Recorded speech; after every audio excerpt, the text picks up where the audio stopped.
Nifty का डाला था, क्योंकि उससे क्या होगा, उससे आपका कॉन्फिडेंस बढ़ेगा, उससे आपको चार्ट को देखने की ना आपका नजरिया बदलेगा, आपको लगेगा हाँ यार अगर मैं एक स्ट्रेटेजी, अगर मैं एक प्लानिंग करता हूँ तो डेफिनेटली मार्केट उस प्लानिंग को खरा उतारने में, उस प्लानिंग पर काम करने में अपना सब कुछ लगा देती है, अपना सब कुछ न्यौछावर कर देती है। और हम हैं कि हम उस प्लानिंग पे काम नहीं करते, मार्केट तो हमारी प्लानिंग पे काम कर रही होती है पर हम अपनी प्लानिंग को भूल जाते हैं। देखिए कल मैंने आपसे कहा था कि अगर आप मुझसे सबसे बेस्ट से भी बेस्ट से भी बेस्ट सिनेरियो पूछो तो बेस्ट से भी बेस्ट सिनेरियो है कि अगर मुझको मार्केट 42,900 पर मिले तो ये मेरे लिए बेस्ट सिनेरियो होगा। मैं 42,950 का ऐसे लगाकर मार्केट को शॉर्ट करूंगा, मैं मार्केट को पुट लूंगा और मार्केट के टारगेट मेरे कहीं ना कहीं 42,500 तक के मेरे टारगेट हो जाएंगे। देखिए मार्केट एग्जैक्टली 42,900 पर खुली, 936 उसने हाई लगाया, हमारा 950 का एसएल था, मार्केट ने बहुत प्यारे हमें पॉइंट दिए।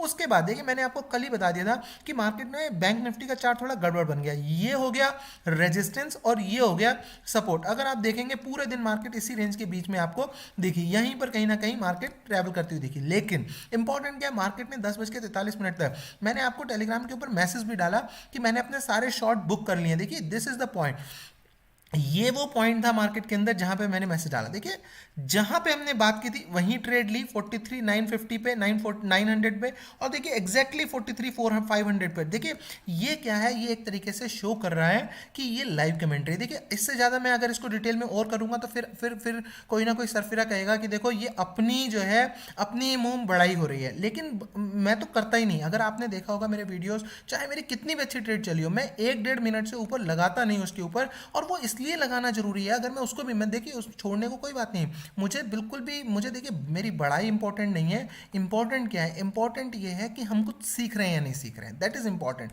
तो होगा क्या कि अगर मैं वो जो 1-1.5-2 मिनट ये जो लगा रहा हूँ जो चार्ट पे, जो कि हमने कल जो डिस्कशन किया था, उससे क्या होगा, उससे आप सीखोगे बहुत ज़्यादा।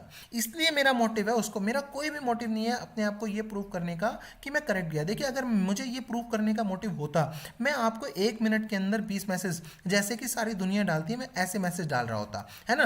दूसरी बात, मैं अपने वीडियो सारे के सारे आपके लिए हमेशा रखता। आपने देखा होगा मैं वीडियोस क्या कर देता हूँ, मैं वीडियोस हाइड कर देता हूँ, मैं सारे के सारे वीडियोस डिलीट कर देता हूँ यूट्यूब से। क्यों डिलीट कर देता हूँ, क्योंकि देखिए कोई भी चीज़ अगर हमारे पास बनी रहेगी, मान लीजिए हमारे पास है, तो हमें उसकी कद्र नहीं रहेगी। लेकिन जब वो चीज़ हमारे पास से चली जाएगी तो हमारी कद्र उसके प्रति बढ़ती चली जाएगी। तब हमें ये होगा कि नहीं यार उसमें क्या था, लेट्स अंडरस्टैंड। वो क्यूरियोसिटी बनी रहेगी कि यार कभी ना कभी वो बात दोबारा उस वीडियो में आएगी तो मैं वो सुनूंगा। और बहुत ही इंपॉर्टेंट है। देखिए जैसे आपने देखा होगा आजकल हम मान लीजिए बुक्स पढ़ते हैं, मान लीजिए हम स्टडी कर रहे हैं, हम बुक्स पढ़ते हैं, हमारे मोबाइल के अंदर बहुत सारी बुक्स होती हैं। पहले क्या होती थी, लाइब्रेरी के अंदर बुक्स होती थी, हम लाइब्रेरी में जाते होते थे, हम लाइब्रेरी में जाके पढ़ते होते थे। अब होता क्या, अब हमारी मोबाइल के अंदर ही 100 बुक्स पड़ी हुई हैं लेकिन हम उनको कभी पढ़ते नहीं। तो वही बात है कि अगर ये वीडियो आपके पास रहेगा, आप कुछ नहीं करोगे, आप इसके आदि आपको लगेगा हाँ ये है कभी भी कर लूंगा। लेकिन अगर आपके पास ये नहीं होगा तब आपको बेचैनी बढ़ेगी। इसलिए मैं ये सोच, मेरी हमेशा हर हर कोई भी मेरे स्टेप के पीछे मेरी ये की सोच रहती है कि आप सीखें और आप इंडिपेंडेंट बने। दिस इज माय मोटिव कि आप जो है इंडिपेंडेंट बन जाए, आप किसी के ऊपर डिपेंडेंट ना रहे। आपको पता लग जाए कि अब ट्रेड लेनी है और अब ट्रेड से निकलना है, दैट्स इट। आप किसी के लिए सोचे ना कि कोई मुझे ट्रेड के लिए बताए।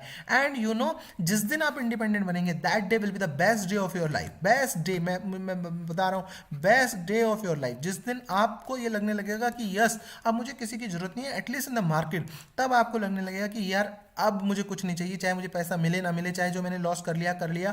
अब मैं मार्केट को समझने लग गया हूं और यही मैं यहाँ पे समझने आया था। आइए बात करते हैं मार्केट कहाँ पे कामकाज कर सकती है। देखिए डेफिनेटली बैंक निफ्टी भी बहुत ज़्यादा वीक है मेरी नज़रों में, लेकिन अगर देखिए बढ़ती है तो इसका ये मतलब नहीं है कि सर आपने तो कहा था बड़ी वीक है और देखिए ये तो बढ़ गई। बढ़ सकती है, 100% बढ़ सकती है, इसमें कोई दो राय नहीं है। लेकिन हमारी थिंकिंग क्या है कि हम बढ़ी हुई मार्केट पर फिर से शॉर्ट करेंगे। मार्केट ऐसा कभी नहीं करती एकदम नीचे आई और एकदम से बढ़ गई। ऐसे वी शेप बहुत ही रेयर केस में मार्केट देती है, और वो तब देती है जब आपको बिल्कुल अनएक्सपेक्टेड हो, है ना। यहाँ पे ऐसा अनएक्सपेक्टेड जैसा कुछ नहीं है। वहाँ ऐसा हो कि नहीं अब ये बहुत गिर गई है, अब तो ये बहुत टाइम लेगी ऊपर बढ़ने में, तब मार्केट एकदम से बढ़ जाती है। जितना तेजी से गिरती है उतना तेजी से बढ़ जाती है। अभी उतनी तेजी से गिरी नहीं है, रुक रुक के गिर रही है। सो अभी यहाँ पे पूरे चांसेस हैं कि मार्केट और यहाँ पे आप आके फिर से दोबारा डाउन दे सकती है। So what is the strategy, अगर 5 मिनट की अगर हम बात करें, अगर हम फ्लैट ओपनिंग की बात करें तो फ्लैट ओपनिंग पे स्टिल जो रेजिस्टेंस बना हुआ है वो 42,900 का एक रेजिस्टेंस बना हुआ है। सो बहुत अच्छी बात होगी अगर मार्केट ऊपर जाती है। मैं इस जाते हुए रास्ते में ट्रेड नहीं लेना चाहता, क्योंकि वो यहाँ से रिजेक्शन खा जाए, वो यहाँ से रिजेक्शन खा जाए, वो यहाँ से रिजेक्शन खा जाए, नोबडी नोज वो कहाँ से रिजेक्शन खा जाएगी। सो बेस्ट है कि जाते हुए ट्रेड नहीं लूंगा, मैं जाते हुए इसको यहाँ पे आने दूंगा, या फिर वो जिस पॉइंट से भी 100 पॉइंट नीचे गिर जाएगी तब मैं मानूंगा कि वो वहाँ से रिजेक्शन खा गई है। सो बेस्ट ये रहेगा कि 42,900 के आसपास मैं शॉर्ट करूंगा अगेन मार्केट को, वही 42,950 का एसएल लगा करके वही 42,400 तक के टारगेट होंगे। अगर मार्केट गैप अप खुलती है तो भी, अगर मार्केट फ्लैट खुल के ऊपर जाती है तो भी। मैं कॉल की साइड में एकदम से नहीं बैठूंगा, कोई बात नहीं 400-500 पॉइंट छूट जाए यार, क्या हो गया 400-500 पॉइंट छूट जाए, छूटने अच्छे हैं, कम से कम लॉस तो नहीं किया, दैट इज इंपॉर्टेंट है ना। सो अगर मार्केट फ्लैट खुल के नीचे आती है तो इमीडिएटली क्या हो सकता है कि इमीडिएटली एक ट्रेड ली जा सकती है, बट यहाँ पे बहुत रिस्की होगा, तो मैं क्वांटिटी को क्या कर लूँगा 20% कर लूँगा, 50 पॉइंट का यहाँ पे ऐसे लगा करके इमीडिएटली 42,300 के नीचे निकलते ही मैं क्या कर सकता हूँ, मैं पुट की पोजीशन ले सकता हूँ। थर्ड सिनेरियो इज अगर मार्केट गैप डाउन खुलती है, definitely I am going to take a put, मैं पुट की पोजीशन लूंगा 40 to 50 पॉइंट का, मैं यहाँ पे क्या करूँगा ऐसे रखूँगा। देखिए अगर फ्लैट खुल के नीचे आती है और गैप डाउन खुल के नीचे जाती है तो टारगेट हमारे 41,900 तक के भी टारगेट इसके अंदर हो सकते हैं। सो थैंक यू दोस्तों, अगर आपको वीडियो अच्छा लगा please hit the like button and subscribe the channel. Thank you.